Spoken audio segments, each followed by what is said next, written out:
So an art theory series. Where do you think she's going to start that off? $5 and a churro says she starts at Haunted Mansion. Ha! Raise you a dole if she starts in Fantasyland. Well, I raise you a chimichanga and a bucket of popcorn. Well, I would like my popcorn in a TIE Fighter bucket.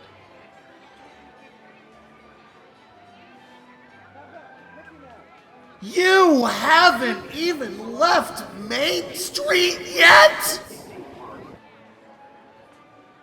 To be fair, this is kind of the punchline to the joke we were setting up, wasn't it? Walt Disney presents Carla, Carla, Carla,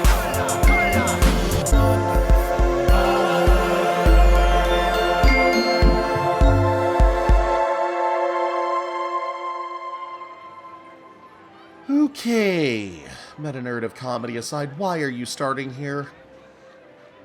Well, if you want to view an exhibit with a firm grasp of the artist's position, you must first read the artist's statement.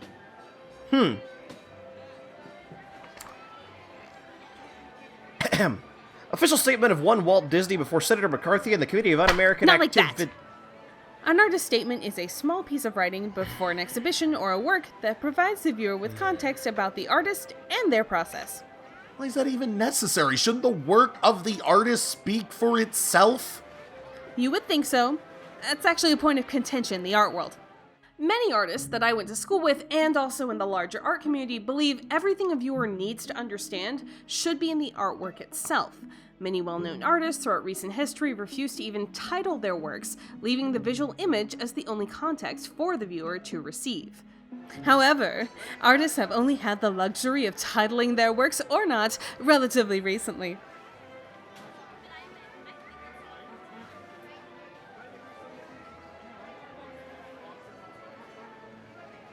Is there going to be a history lesson attached to this? Of course there's going to be a history That's lesson what I attached to thought. this. We are going to go back. Way back. Before the 18th century, most art didn't have titles at all. Most art didn't need titles. Usually art was painted on a monastery wall, or sculpted for a mausoleum. Since it stayed where it was, all the same people saw it. Of course we know it's the Virgin Mary. She's wearing blue and has a halo. She's the only one we have. And if it wasn't stuck in one place, it was commissioned by rich people for that exact area. Of course it's the Duke.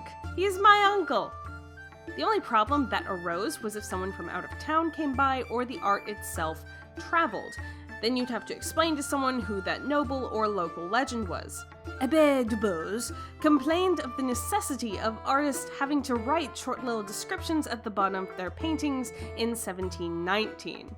He also said artists should stick to recognizable characters from the Bible and classical myth to appeal to a wider audience. The more things change, the more things stay the same, I guess. Even the famous works from that time period have titles now because at some point a middleman or a scholar gave it one. In the 18th century, how we viewed art began to change. Not only was the art of the past becoming more mobile, but there were different venues for viewing art altogether. Old Uncle Duke kicked it, and his niece took that portrait to her husband's estate to hang beside all his family portraits. The rich increasingly use the amount of art to display their wealth, having whole rooms devoted to it. The Paris Salon reached its heyday, packing art until not an inch of wall remained. Now, all the artists needed titles on their work just to tell everyone apart. For another factor, let's fast forward to the later 19th century. Art was no longer solely funded by rich people and the rich church people. The means for painting and sculpting had become affordable enough for even the working class to use. Like I said, the more things change. At this time, art movements shifted away from a group of contemporaries forming similar practices and outlooks through pedagogy towards a group of people actively breaking away from the art system. They weren't going to paint the way of the squares, no way. Down with naturalistic representation, they said. But these revolutionaries needed a way to express their solidarity and intent, giving context to the whole movement, thus the manifesto. The manifesto spoke for the collective, bringing all their individual worldviews into consensus, and it helped explain the movement to the art world and general populace if anyone bothered to read it.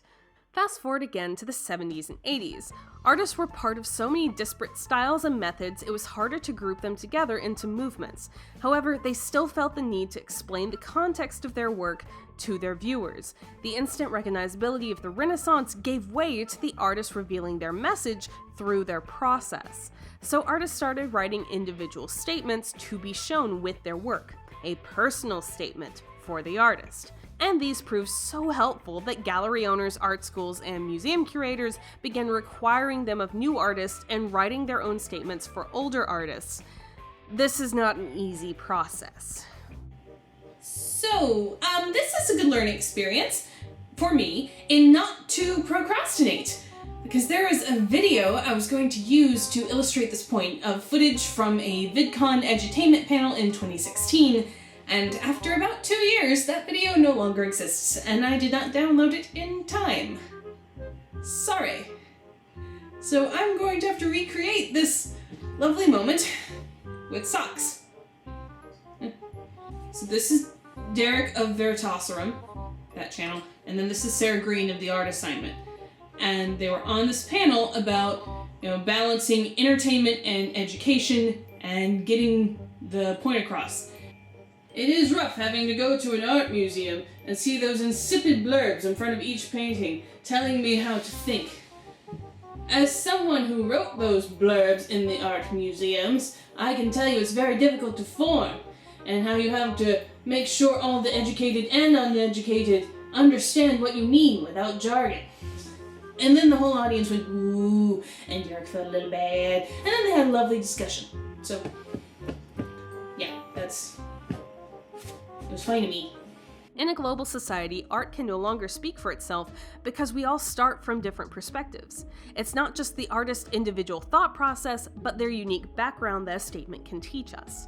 It helps knowing the artist grew up in both Nigeria and the UK, or comes from a military and Eastern Orthodox family, or always wanted to pursue a career in animation only to start applying the same principles to sculpture. Guys!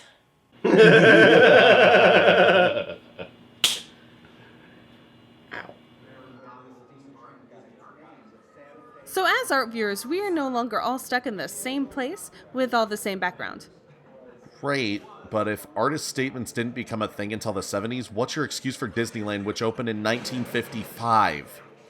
Well, most historical sites or important places were open with a little plaque or a nice speech to dedicate them, so if Walt was doing anything consciously, it was that. But if we're going to treat Disneyland as an art piece, then the dedication does fit nicely into the place of the artist's statement. It's one of the first things you see as you walk into the viewing space. It's included with the work's name, date, and artist. Now, let's parse through the text. To all who come to this happy place, welcome. Disneyland is your land. With these sentences, Walt is not only letting the work speak for itself, but encouraging the viewer to make their own interpretation of the park. This is going to be a repeating theme. Here age relives the fond memories of the past, and here youth may savor the challenge and promise of the future. This part outlines the mindset the viewer should take upon entering. It's one of both nostalgia and a childlike optimism towards the future.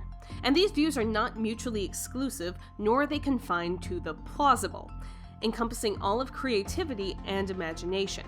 The outlook excluded in the statement is that of the ideological grown-up, whose only use for the creative is in service to practicality or didactic message. Disneyland is dedicated to the ideals, the dreams, and the hard facts that created America. Here reveals some of Walt's mindset as a creator. He's America-centric at a time when patriotism and faith in American ideology was at a high point. Once again, it emphasizes the value of creativity, saying ideals and dreams have as much a place in American history as its facts. It's also surprisingly inclusive, considering the multitudes of experiences to be had in Disneyland and diverse people experiencing them, and they're all welcome in the American dream, with the hope that it will be a source of joy and inspiration to all the world. And here's the goal of both the artist statement and Disneyland as a whole. The underlying theme Walt wanted to give his work was joy and inspiration, happiness and creativity for not just elites, himself, or America, but everyone. That's what we'll be looking for as we go through the rest of the park. So does that help your understanding of the park? Bit more, I guess. Feel like you should be assigning me homework. Hang on, I think there's a dead fly you forgot to analyze. Oh, quiet you. You can do that next time when we come to the park and read the dedication first. Oh, and no one is required to read the artist statement before each exhibit. It's just there as a supplement in order for you to go deeper into the context. Oh, look, a perfectly good churro stand. Go get some. You were saying, teacher. Teacher's pet. So, think you can stand one more episode before we get into the park? I have a theory about the parking lot. I could be persuaded. Besides, we could check progress on Galaxy's Edge. Come on, let's go.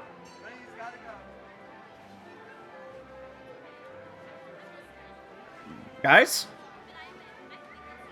I should have stayed in space. Hey there, fan cubs. Welcome to the outro. I have one this episode because last episode I was sick when I rendered it, but this time we get to chat.